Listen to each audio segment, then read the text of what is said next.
18살에 희귀질환으로 시각장애 판정을 받은 뒤 10년 만에 점자 공부를 시작한 한 청년. 이것을 시작으로 그는 점육교정사로 새로운 인생을 찾게 됐습니다. 시각장애인들에게 희망의 씨앗을 심어주고 싶다는 점육교정사 김한 씨를 사건 만나게서 만나봅니다. 네, 오늘 좀 가슴 따뜻한 얘기입니다. 함께 사는 세상 시간인데요. 오늘은 좌절을 딛고 새로운 인생을 살고 있는 분을 소개합니다. 그 주인공을 소개해보죠. 오늘 주인공 김한 씨입니다. 고등학교 때 망막 색소 변성증이라는 희귀 질환을 앓게 되는데 이 질환이 뭐냐 하면 점점 시력이 떨어지다가 결국은 실명까지 이르는 진행성 질환, 희귀병입니다. 이걸 이제 고등학교 때 판정을 받고 시력을 잃은 뒤에 방황을 왜 안 했겠습니까? 방황을 하다가 점자 공부를 시작하면서 점역 교정사로 제2의 인생을 누구보다 멋지게 살고 있는 분을 소개할까 합니다. 네.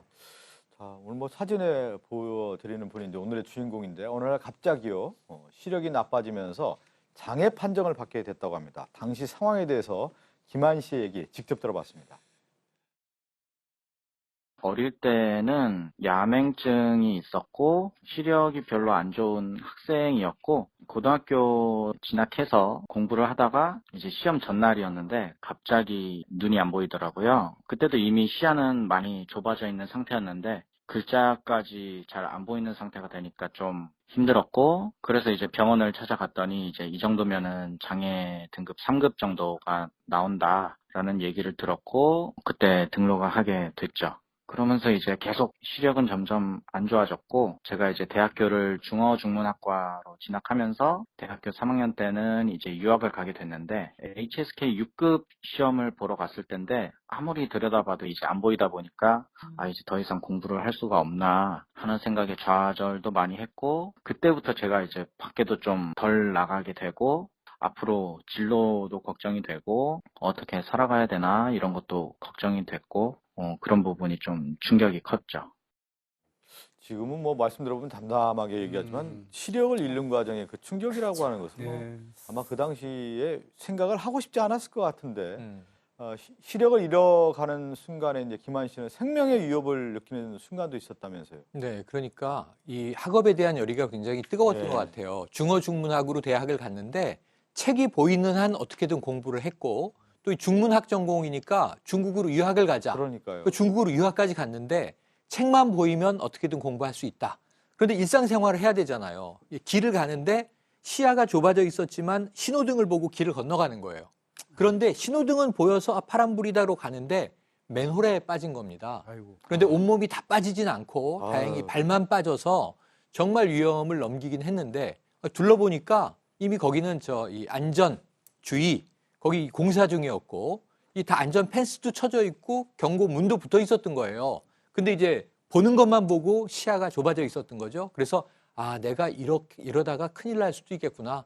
정말 죽거나 크게 다칠 수도 있겠구나 하는 생각을 했다고 합니다. 맨홀 빠졌다고 하니까 제가 막 소름이 돋고 아마 김한 씨가 이런 어떤 시련 말로 표현하기 어려웠을 것 같아요. 그 느낀 좌절감이라고 하는 것은 어떻게 표현을 다 할 수 있었겠습니까? 맨홀에 빠질 뻔한 사고를 겪고 난 다음부터 김한 씨는 그 충격 때문에 그 후로는 밖에 잘 나가지 않았다고 합니다. 예. 그리고 이제 제일 걱정이 되는 거는 이제 앞으로 살아갈 일이었겠죠. 본인이 중어중문학과 들어갔지 않습니까? 중국어를 전공하고 있는 상황인데 특히나 이 한자 같은 경우는 글자 모양에서 상형문자지 않습니까? 말 그대로.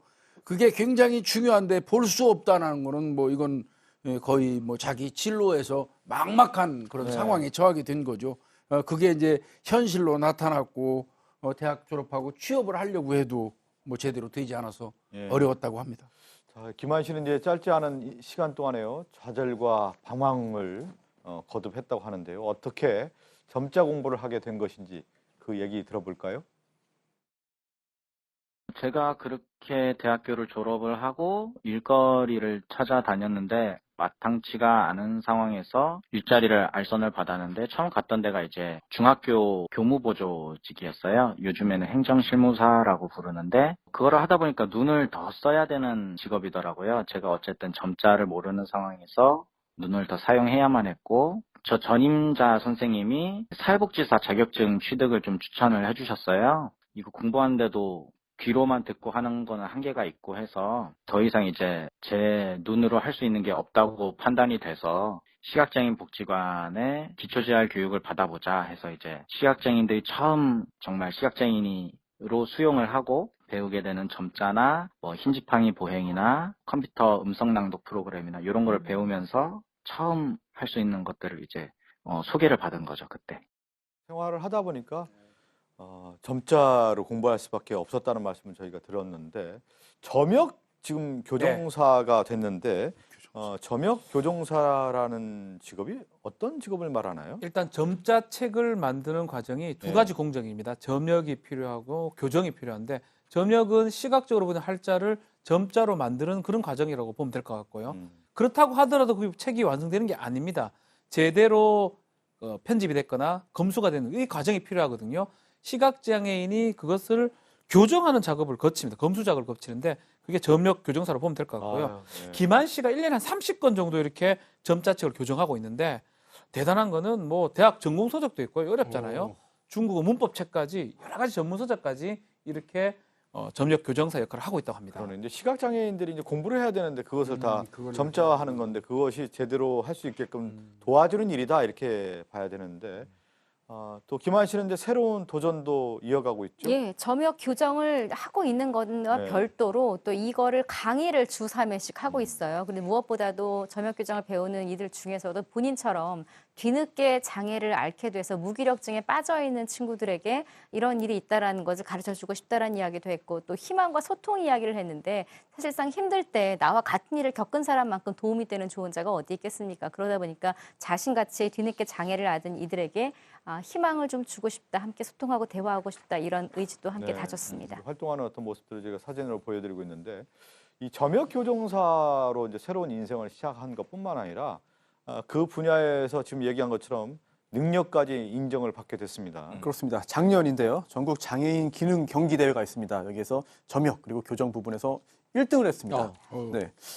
이제 예전에는 이제 장애 등급이 있었기 때문에 뭐 시각 장애인 등급을 나눠서 표현했잖아요. 근데 지금 이제 그 제도가 폐지됐고 하지만 이 대회는 이제 중증 장애인만 이제 출전할 수 있습니다. 그런데 이 대회에 세 번째 출전한 작년에 1등 입상을 했습니다. 예. 저 상장 받았다 이렇게 제가 왜 이렇게 뿌듯한지 모르겠네요. 활동하는 모습들 또 자랑스럽기만 한데 김한 씨는 이제 좌절을 딛고 새로운 영역에 도전해서 그 능력까지 인정을 받았습니다. 꼭 전하고 싶은 말이 있다고 하는데요.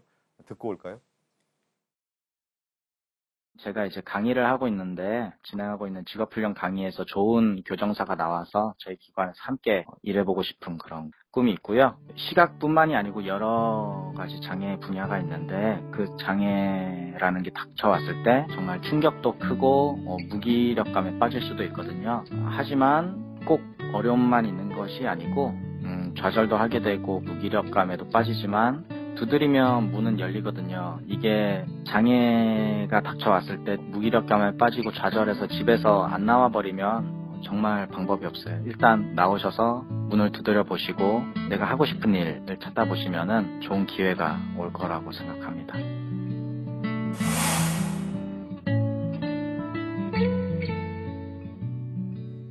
그래요. 가장 우리가 시련이 닥쳤을 때 그것을 극복하지 못했을 경우에는 좌절하게 되고 무기력하게 되고 또 세상을 이제 도피하면서 단절하면서 세상 사람과 소통하지 않고 집에 혼자 있게 되지 않습니까? 맞아요. 오히려 그러면 더 악순환이 되는 건데 세상의 문을 두드리라는 말이 확 와닿네요. 그러니까 이게 인간의 여러 가지 감각 기능 중에 눈의 중요성이 너무나 크다는 얘기를 옛 성현부터 많이 하셨어요. 저희 할머니 이야기도 좀 떠오르는데 제가 초등학교 1학년 때부터 안경을 썼는데 불편했습니다. 요즘에는 노안이 와서 휴대폰 기사를 봐도 잘 안 보이고 얼굴을 찌푸리게 되고 종이책을 봐도 글자가 잘 안 보이면 짜증이 나요. 그런데 저 젊은 분이 학업에 대한 욕구가 저렇게 많은 분이 생활까지 해서 저렇게 고통을 겪으면서도 좌절하지 않고 새로운 길을 찾았다. 저는 제가 좀 부끄러워지면서 정말 큰 격려의 박수를 보내드리고 싶습니다. 저는 김한 씨가 교정 작업을 함께 하고 있다는 데서 굉장히 잘 됐다는 생각이 든 게 제가 시각장애인들을 위한 저는 도서 녹음 봉사를 제가 대학교 때 지금 꽤 오랫동안 하고 있는데 시각장애인들을 만나보면 그런 이야기를 하더라고요. 귀로 듣는 거는 우리가 영화를 보는 것 같다면 책으로 손으로 보는 거는 책을 읽는 것과 같아서 다만 문제점이 소리는 그대로 책을 들을 수 있는 장점이 있지만 점자책의 오타도 굉장히 많고 좀 잘못된 게 굉장히 많대요. 그래서 교정이 그만큼 중요한데 그렇게 성심성의껏 하는 교정사들이 많지 않다라는 게 제가 좀 들었던 현실이었었거든요. 근데 우리 김한 씨 같은 분들이 그러네요. 교정 작업을 한다면 얼마나 내용을 또 꼼꼼히 따지고 또 저런 마인드가 들어가 있으니까 읽는 분들에게도 참 좋은 점자책이 나오겠다라는 생각도 들었습니다. 그럼 뭐 여러 이제 그 함께 사는 세상 얘기하면서 여러 얘기들을 이제 전하다 보면 아 이런 말이 있구나. 오늘 김한 씨가 이 얘기를 했잖아요. 희망의 씨앗 심어주고 싶다. 그 아마 세상을 보다가 안 보였을 때 그 좌절과 그렇죠. 그 힘듦을 극복하고서 희망의 씨앗을 심어줬다라고 하는 김한 씨의 얘기를 들으니까 감동적인 얘기였습니다. 오늘 이 얘기를 끝으로 인사를 나누겠습니다.